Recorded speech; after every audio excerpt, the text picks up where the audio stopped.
Can you hear me? Those of you who are connected via Teams, Yes. can you hear me? Yes? Yes. Yes. Do you have any questions so far? No. No. No, for now. Okay. Mr. Papadonino? Yes, I can hear you. Okay. Do you have any questions? No, Do you have any questions so far? No? Okay, fair enough. Right. So we're just waiting for Mr. Rossolatos. Thank you. Have you seen him? He just went to the bathroom. Right. Okay.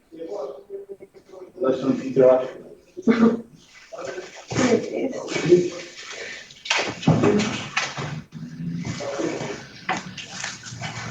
Right. So continuing with brand personality, one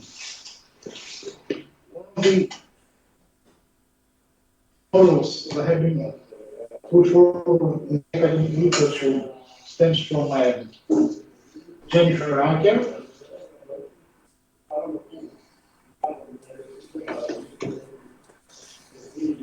It's called the brand personality framework, and it consists of 5 key dimensions. That is sincerity, excitement, competence, sophistication, and roughness. These dimensions have been produced via factor analysis. Are you aware of factor analysis? Have you come across this technique? It's a data reduction method whereby an extensive list of attributes is reduced to a set of more easily manageable dimensions. For example, sincerity is a dimension that has been reduced through factor analysis by 4 distinctive sub-variables or attributes, that is, down to earth, honest, wholesome, and cheerful.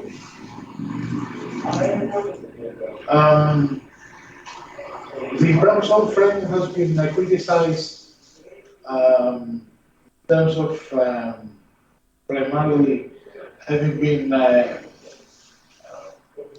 borrowed directly, having been inserted directly into the consumer behavioral literature, the brand-related consumer behavioral literature from the psychological literature. So, in a sense, the gap that exists between perceiving a human with some characteristics and perceiving a brand as human that has the same characteristics has been effaced, which creates some problems because we don't perceive in exactly the same fashion a brand that is exciting as a wannabe person and a person that is exciting. The second criticism is that the same word or factor, when used for different brands, may convey different meanings. Again, this is not such a strong criticism because this tends to happen more often than not, especially in qualitative research, and especially when you're comparing our brands, even on a quantitative level. For example, the term sophistication, when applied to Johnny Walker Red, has a completely, by 18 to 24 years old, has a completely different nuance compared to the sophistication that is applied to Johnny Walker Blue by a more upscale group that is 35 to 34. It has different lifestyle connotations and it has different meanings in terms of the group that exists around consumes several brands where this particular brand is embedded. So this is not such a strong criticism that applies to Jennifer Aaker's model as such, because it tends to apply to all the rest categories and products. This was very important when using these abstract terms in image research to keep probing consumers to identify more minutely what they mean when they employ it, so that you compile, let's say, a brand lexicon instead of synonyms that may guide you more succinctly in your positioning strategy. Because these terms could enable your brand promise and positioning statements. So when you're saying I'm launching a sophisticated brand, what is sophistication meant in this context? Sophistication can apply to anything from casual wear to drinks to tobacco products to cars. It does vary among categories, among segments. This is why this abstract terms is of paramount importance to be researched very extensively, especially on a qualitative level, because then when you operationalize them quantitatively in quantitative surveys, you have pretty much an understanding of where these terms, when people agree that this term applies to the brand, what kind of synonyms exist in their minds about it, and how this differs from other categories and other brands as well. And finally, the final criticism that the brand management framework has limitations as regards the universal applicability of its scales. Again, this is something that applies to all research. The cultural background of the respondents is to a large extent responsible for ascribing different semantic dimensions to each of these attributes. And this is not just the case of, for example, European versus American versus Asian consumers, which is a very gross, crude way of framing cultural differences. But cultural differences tend to vary by subculture, or what is called in the market literature by consumer tribes. What is a consumer tribe? Consumer tribe is a group of consumers that cuts across traditional segment definitions. For example, you may comprise members from upscale group in socioeconomic terms, from more upscale groups, from working class, again, defining traditional socioeconomic terms. But all of these coalesce within the same consumer tribe that is characterized by a very loyal attitude towards this particular brand. For example, Harley Davidson. Harley Davidson is a typical example of a brand that appeals to very upscale consumers who like to enjoy the riding experience and not all the risk connotations that you hear in Harley Davidson, towards very upper class and even more peripheral and marginal groups as well. So this is a very typical case of consumer tribe. So this is a part and parcel of its consumer's cultural background. So culture is not something that is identical either to geographical region or to national background, especially coming back to your main theme, master's theme, in a web-to-web environment where people can interact with anyone else from all over the world. And this is why ideologies nowadays are called lifestyle ideologies, because they tend to be more ephemeral and to comprise more versatile members in the groups. And this, let's say, emergent consumer group characteristics have tended to disrupt the traditional segmental silos that are embedded in terms such as socioeconomic class or social stratification. The next term, brand architecture, is absolutely critical, both for understanding what kind of strategic option you exercise in a. Sorry, somebody just go. No. Absolutely critical for understanding what kind of strategic options you will exercise the strategic brand management plan, as we'll be looking at in greater detail over the following lectures, but also for understanding this very, very key term at the bottom of the slide, image-associated transfers. Brand strategy is all about image-associated transfers. For example,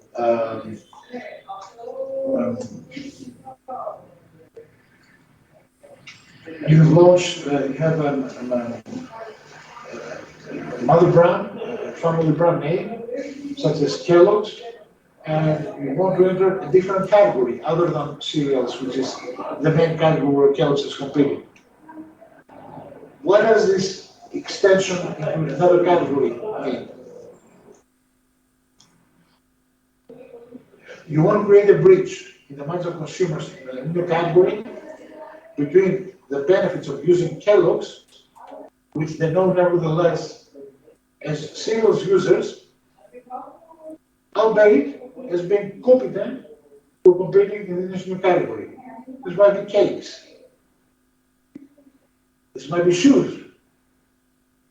You see, you're laughing, exactly.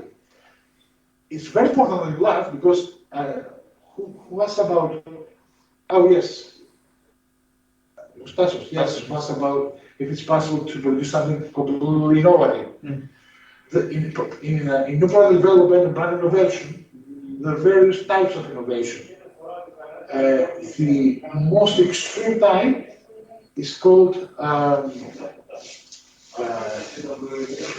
asynchronous innovation, because it's completely new, it's completely out of the words, something utterly radically new in a category.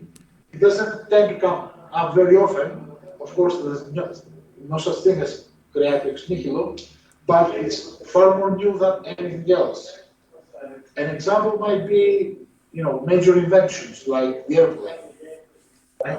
Like the airplane. When the airplane was invented, that was an example of a radical innovation. There was no, people were only familiar with such objects or vehicles or transportation means via sci-fi. This is why we usually say in marketing today, sci-fi is tomorrow's standard practice. And this tends to recur quite often, for some reason or other, but it does tend to recur. So when the airplane was invented, there was discontinuous innovation, example of discontinuous innovation. Something that cut across any continuity with what had been launched and invented up to that point, and created a whole new consumptive ethos, a new habit, and a new transportation means and so forth. So yes, but again, coming back to what I said about intertextuality and interdiscursivity, people already knew that birds can fly, so they were studying how they fly, and this is how they modeled the airplane. So they didn't create it out of nothing. They created a transportation vehicle out of, let's say, out of no precedent. There's no other flying object through which they could travel up until that point. Nevertheless, intertextually, they drew on a species motion and its habits with birds, and in order to design the first airplanes and so on and so forth.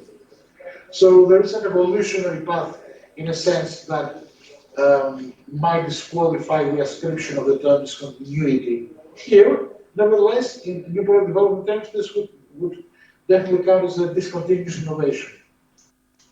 So what you'll be trying in this sense when we're talking about this brand stretching and line extensions next week, quite intensively, is you want to transfer positive associations from one category or one brand to the next, to the new one.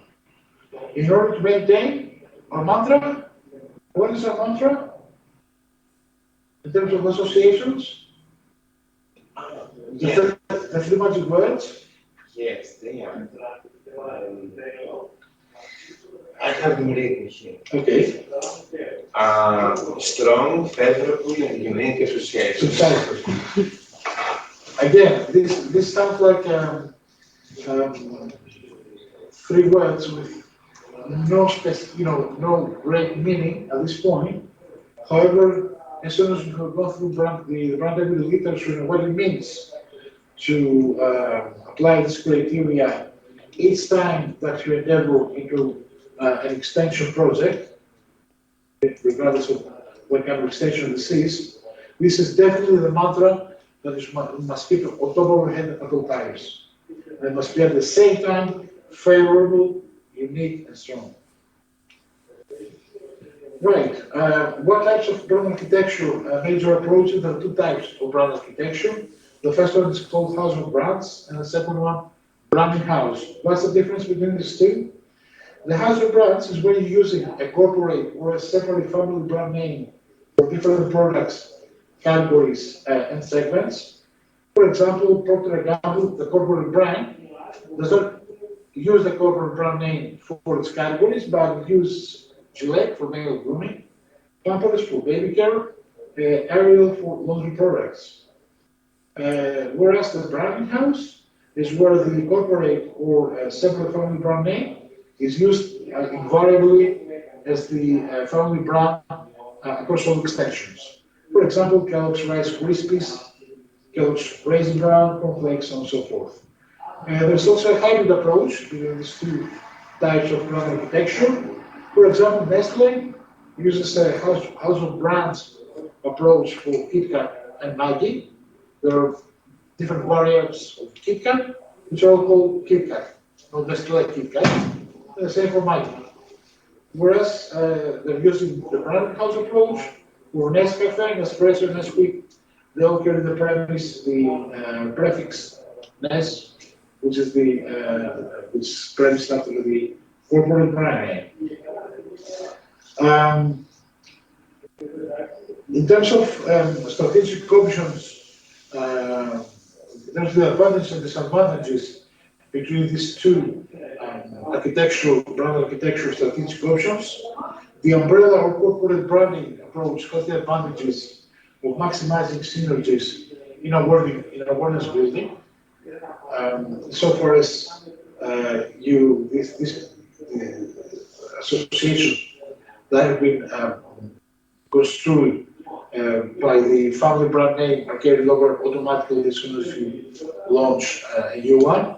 Of course, this automatic procedure tends to vary by moderating factors such as whether it is within the same product category, different product category. There have been various research studies in the academic literature, and your main textbook, Keller, and Swaminathan, they refer to the main findings from some of them, and in what respects these strategic options may yield different results based on different moderating factors. Of course, there are various scenarios, and we cannot go through each of the scenarios individually here, but it does, I think, merit your attention this particular part of the chapter that talks about extensions, because at the end of the day, the majority of your brand launch projects, or if you're going to advertising or research, they will concern in one way or another an extension. So it might as well be a new brand name, but it's much more frequent to encounter line extensions rather than whole new brand names, for the sheer reason that it costs less.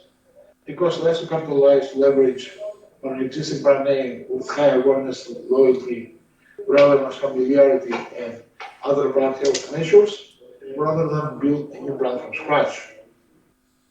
The second advantage is that the umbrella approach facilitates brand stretching and migration to new categories. Of course, this might backfire.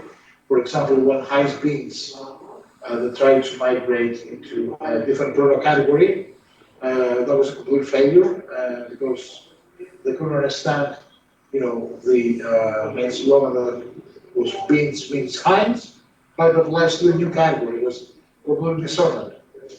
Of course, in that case, way out of that impasse, at least to my understanding, would be to exactly apply a brand architecture analysis beforehand, before venturing into the new category, because what they did is that they said, instead of Heinz beans, sorry, instead of Heinz beans, they said Heinz, let's say apple pie. They might have said, sorry, it was a different program, but not related to food, unrelated to food. So they might have mediated in architectural terms with an intermediate descriptor, with different product lines, in order to effect a smoother transfer associations-wise within food and within each other category in which the man have invested. That is Heinz food beans, Heinz overcoats, whatever. That might have been a way out of avoiding that impasse. Because eventually completely different category, unrelated to food, and of course it was very hard to discern how does it relate. It's a mega brand of beans or food, but what's its relevance here? Again, credibility is number one criteria. We're going to be looking at all these different criteria, both in terms of brand equity, and when we're looking at advertising in the second part, and other communication vehicles. Again, there are similar criteria, like applicability, credibility. Yes, you might be perceived as a big brand, but why should you be credible when you make this claim for this category? And finally, final advantage is that it builds trust, loyalty, and equity with less. Yeah. Is there any sustainable method so to connect those two categories, which are completely different, like food and clothing? Sure, for example. Definitely. This is called co-branding. We'll be looking at co-branding in week 3. It's part of the strategies we'll be looking at. I don't mean the. Let's give you an example. McDonald's and Disney. I don't mean such a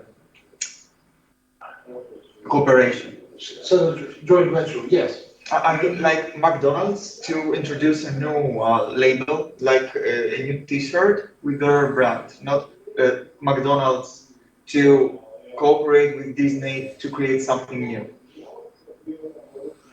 Are you talking about McDonald's launching a clothing series? Yes. A clothing series. Yes, definitely. This is not co-branding. This is called category extension. In this case, it's called diversification. It's category extension we'll be explaining these terms more succinctly next week. But yes, let's give you a hint right now. Category extension is where you extend to an adjacent category in terms of either key ingredients or users' habits. For example, yogurt and milk. When you have fatty yogurt and you want to extend milk. Diversification is Richard Branson. I own a record company, then a train company, and now I own a space shuttle company. Yeah. Okay. So yes, definitely this happens. How it's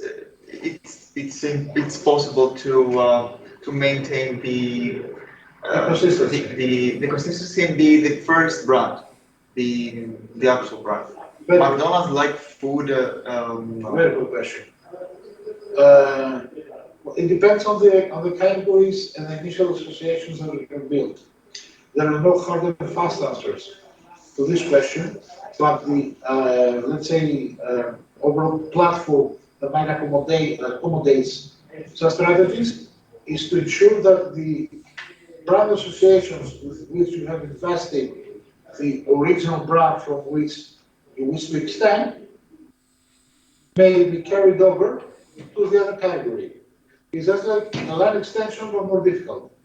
For example, when Branson did this, Branson owned Virgin Records, and then he bought a train line. So, people were wondering, is it the same Branson who owned Virgin, records and blah, blah, blah? Yes, and this is of course, one thing that was completely different in Branson's case was that there was no competitor. So when he brought, and this is a very important part, when you try to look at a case study as a benchmark for other case studies, you have to look at it from a well-rounded, all-rounded point of view. You cannot just look at the product, you have to look at the market context, the external business environment, and the type of market, the sector, consumer dynamics. When brands about the train line, it was a monopoly. So whether they liked it or not, they identify the version with trains.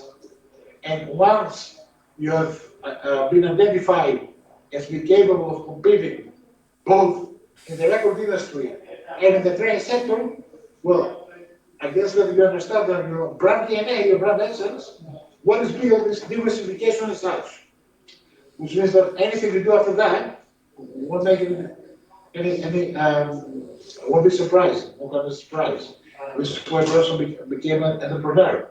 His main core DNA element is doing things differently and innovating. So you see that this at an even more expansive abstraction level than the ones we have been talking so far. We're not just looking at different meanings that the terms exciting, sophisticated may have across cultures. We're looking at how you can capitalize on mega abstract terms such as think different.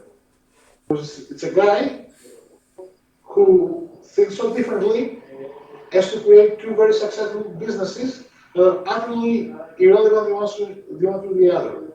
So from brand onwards, you create trust among your consumers about any potential business endeavor you do. It's not the same. It has a similar diversification rationale. However, what's exactly the same? However, what's the basic promise is that everything is easy. So easy hotels, easy jet, easy everything. Your core brand DNA is that you're simplifying your deliverables based to the very fundamental requirements for consumers for that particular category in a competitive price manner. Easy and cheap as well. But in this example, we have made the connection in our heads.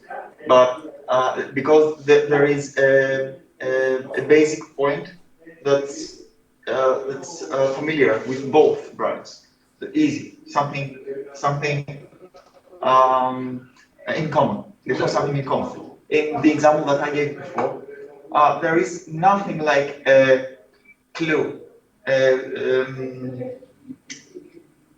Sorry. Yes, exactly. In which we can compare those two elements, so to connect in our minds food and clothing together. Well, food and clothing might be compared, but let's say that it won't necessarily work for McDonald's. I'm not saying that it cannot work in general. Within the context of McDonald's, it might not work. And it's when you need. I cannot do this, out of my head. This is why we have to conduct our brand audit. We have to benchmark our case against similar endeavors. You have to look into diversification categories, cases, in which categories they diversify, how they communicated this diversification initiative, how they performed down the line, first year, second year. Did they make it to the market? Did they fail? How much did it cost? Of course, because you're going to be projecting your revenues for at least 3 or 5 years, depending on the horizon where the investment is expected to be profitable, and so on and so forth. So there's no hard and fast answers about whether McDonald's could make it into the upper market.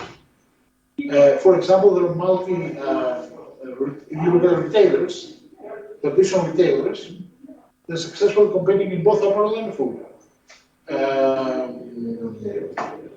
So, in a sense, there is an embedded association in consumers' mind that in the same retail environment you can find both apparel and food products, especially ready-made food to go.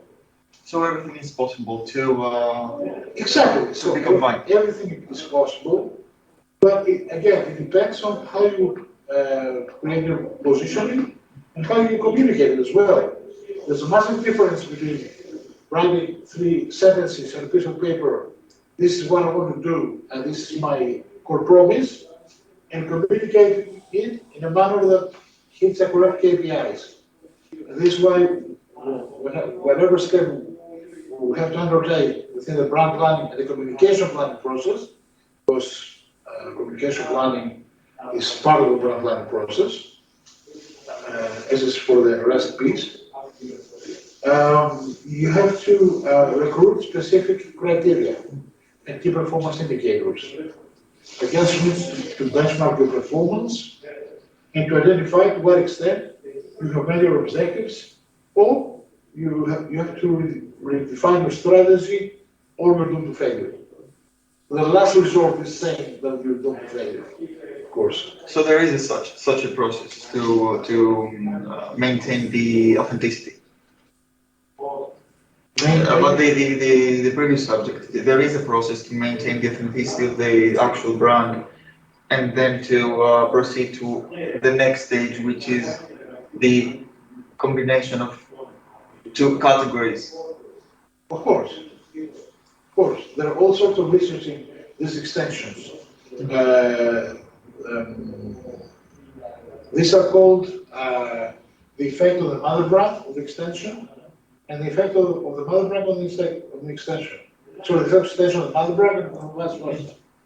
I have personal research such cases as a practitioner in alcoholic drinks, for example, where for a big brand, they launched a new variant, and they wanted to see if specific image attributes have been lifted, and if they experience an image attribute with specific attributes 3 or 4 months down the line.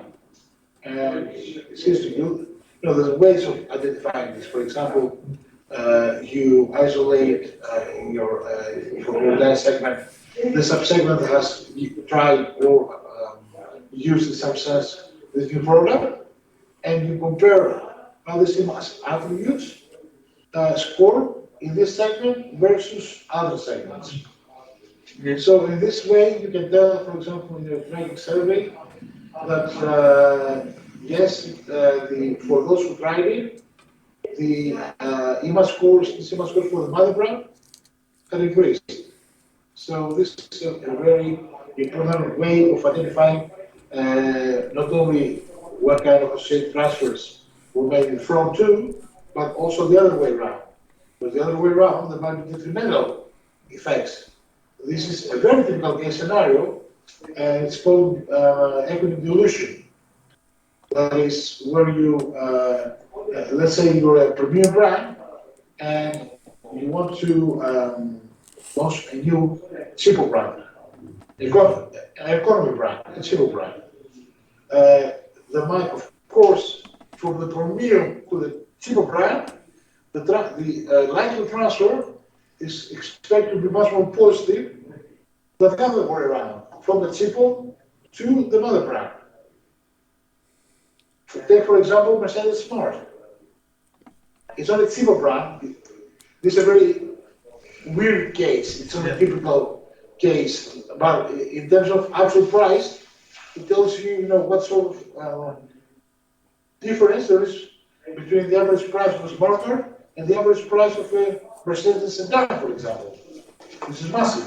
And if you're a flagship, this again you have to understand what is your flagship brand. If your flagship brand is a sedan, Mercedes sedan, and your, let's say, flankers, this is not a flanker, this is a strategic extension, but let's say that your extension was a flanker one. That is, you launch it in order to maximize your revenues for 3 years, then you kill it and you launch something else. Within those 3 years, you might have damaged so much, to such an extent, your mother brand, as to have regretted the very moment that you undertook the initiative to launch this flanker brand, because your flagship brand has been destroyed. So again, these are very important questions, and there are answers to all of these questions, and this is why you need brand strategy and brand planning. because whatever you do, you will have to raise these questions first. The majority of enterprises, especially small and medium enterprises, the vast majority, they have no absolute idea about this kind of steps, planning processes, and this is why most of them are very short-sighted. They suffer what's called marketing myopia, and sometimes some of them land, they're bound to fail. You're bound to fail because this process don't happen once, and then there's the results are shown, and they're forgotten on the line.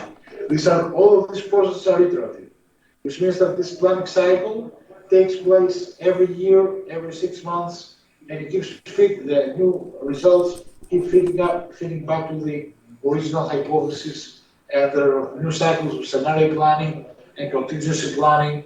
It's a never-ending procedure.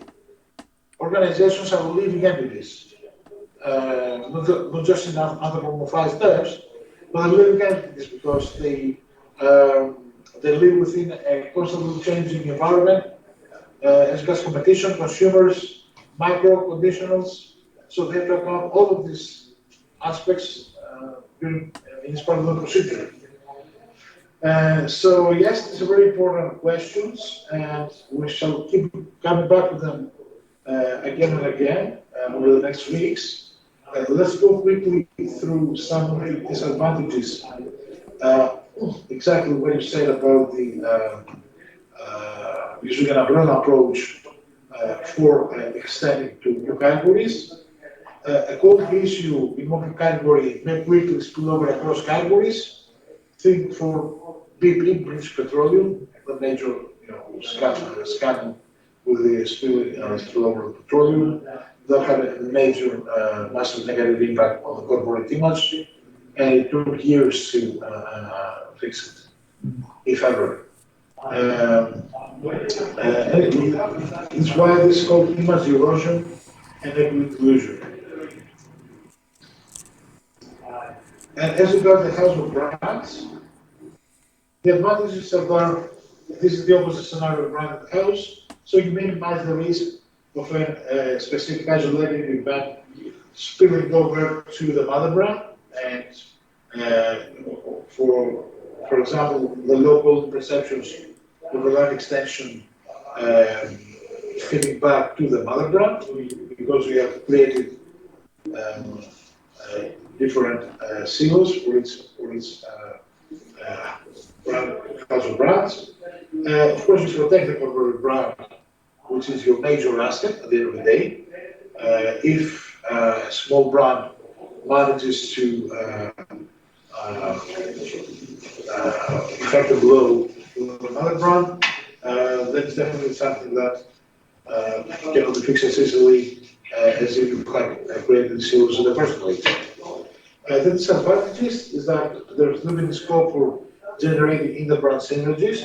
This way you have to research this in advance. For example, how credible do you think that Company X is in launching a clothing brand? And it might even be more specific in the context of what's called product concept tests, that is product pre-tests, product development process, where you examine the potential endorsement of a new launch, either an extension or a line extension or category extension, not simply by asking consumers about the hypothetical scenario of launching it, but you're actually showing examples of the pack. This is how the pack would look like. This is how the advertising execution would look like. And this is called a product concept test, because you're examining prior to launching it both the concept in terms of associations, as well as whether they like the packaging they're using, because there are all sorts of steps in the developmental process where it might fail. You might have an excellent idea, on a conceptual level, it might cohere with your private brand, you might even be capable of enriching another brand, but the execution was so bad that you also destroyed it. This is why you have to test it, you have to do it all. You can have one without the other. This holds in general for advertising, as we're looking in greater detail in the second part. there's a very usual case of just like movies, having a very nice scenario, but so badly executed that the movie sucked. So it's exactly the same with advertising. Right. Nevertheless, although there is limited scope for generating the brand synergies on a conceptual level, there are opportunities at the promotional level. Because you might communicate, for example, within only the retail environment in the context of in-store promotions, like Procter & Gamble, or Unilever, or Colgate, whatever. All of the categories and brand names that were used by these brands for the entire month, they come with 30% off or with cross-category promotions. It's a very nice way of generating synergies only on a promotional level. For example, from this shop you buy shampoo, then you buy half price a toothpaste, or you buy, I'm sure you've seen promotions like this. They're called multi-category promotions. Now this is a tactical level of using a hybrid approach that is a branding house, whereas actually the brands can be produced as a house of brands. What Procter & Gamble did, one of the most successful campaigns, and has been running for at least 10 years, is why we're talking about long-term planning. You can understand that prior to launching this campaign, which I'm talking, Procter & Gamble has researched the concept so extensively in order to ensure that it will have longevity. And if you can foresee that something will be successful in a 10-year horizon, in order to do that, you have to conduct very extensive research among various groups. So at least this signals the importance of equity and why you need the brand architecture. In your assignment as well, I'm making the assumption, when you read the topic, this will become clear, that you're working within a framework of not a house of brands, not a brand house, but a house of brands. Because it's easier for you to focus on a more, let's say, concentrated and entrenched territory, category, subcategory, rather than trying to estimate the potential spillover effect or synergies across a versatile number of categories as well. This one posted as a criterion in your essay that you can select a brand from within the context of a house of brands. So what Procter & Gamble did for the first time, it was transformed from a house of brands to a branding house with a 2010 campaign model. What it did, it turned its corporate reputation into a competitive advantage by leveraging and uniting its 34 brands under the corporate brand for the first time. And it did that by drawing on the importance of motherhood. And of course, you can tell on a conceptual level what kind of positive associations stem from the notion of motherhood back to the mother brand, to the brand called Procter & Gamble. A mother is someone who's caring, who's creating something, who will be there for you forever. So all these positive properties, largely, they're fed back to the brand itself. And of course, there's also the key criterion that a mother in an either nuclear or an extended family environment is the key decision maker and key gatekeeper when it comes to making choices about alternative products or purchases. So by talking directly to mothers, via the concept of motherhood, it's like saying you are top of mind for us, and we want you to be top of mind for all your products to be top of mind for you. That's a fantastic campaign, of course. It has been done with longevity. Let's look at the indicative PVC of the mother. What was the connection with motherhood to with the Olympics? They run the campaign during the Olympics. Yes. For more exposure? Yes, yes. Was it something that? No, for more exposure. Okay. But also they used act as TVC actors, athletes from the Paralympics. Okay. So that was an extra layer of post connotations. It's very typical, you know, apart from sports sponsorship, to air commercials during sports seasons, like in the States during the NFL Major League. Most of the new advertising, they create customized advertising executions for their finals and stuff like that. Yes, in Greece too they do that with. Yes, but this came from the Yes. This has been practiced forever. Right, so let's take a look.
Now, another important execution component, strategic component of this advertising is that it featured a Paralympic athlete who's speaking in a, let's say, more dominant voice. By dint of this dominant voice, it's likely to come across as more authentic. Consumers value, ever since the advent of social media, authenticity is because the tone of voice that's adopted by brands. And this is like transferring the attribute of authenticity for someone who's suffering from a major condition that cannot allow him to go any further, but it's authentic because he does, the most he can, even within the frame of that condition, and this one speaks like that. So it's like they're transferring directly this authenticity to the brand. So there are multiple layers of positive transfers here. One layer concerning the concept of motherhood as such, the second one, the concept of Paralympics, and the third one of authenticity in terms of the tone of voice, the mode of address of the key actor. These details we shall scrutinize in detail during the communication portion. And let's go swiftly into. Can I ask you something? Yeah. Is there any possibility for the brand, for P&G, let's say, at their initial stages, the first stages, to base on luck about how it will go after 10 years, or they have to do a planning so strict and not depend on luck. I mean that a brand is there any possibility a brand to depend on luck, or luck plays no role in branding and in that sector? Well, what you call that is called uncertainty. Yes. There are layers of uncertainty, there are layers of types of risk, and then there's uncertainty. And there's the types of uncertainty from manageable to radical uncertainty. Certainly, there's no such thing as absolute certainty. The only absolutely certain thing in this launch is that there's no absolute certainty about you will turn the market. Even if you have done absolutely everything that is known thus far as regards research, as kind of consumer sites, there's no guarantee. This is why in research agencies, when you sign contracts, normally you write in the terms that we cannot guarantee, it's like bonds. Yeah, we cannot guarantee that what you receive as the research output will be applicable the next day because of changing circumstances. Objectively, reality is changing second by second. It's only by freeze framing it and creating it lab-produced representations, in a sense, that we're trying to contain this change. Of course, there are brand-related attitudes and axiologies in general, that is, human value systems, that do not change as easily and as quickly as more tactical aspects, such as the choice of a different brand. There was a promotion, a battle brand, there was a promotion. They change at a slower pace. They tend to change gradually, unless there is a radical change in the macrocultural environment. For example, a dictatorship that changes radically fundamental aspects of being, or the virus. Virus, well, in the sense, change fundamentally how we interact. Also it has affected all the entire spectrum of our lives. So in some cases, we are talking about a not well advertised brand or a false brand one. In the wrong way, I mean. Well, if you're looking at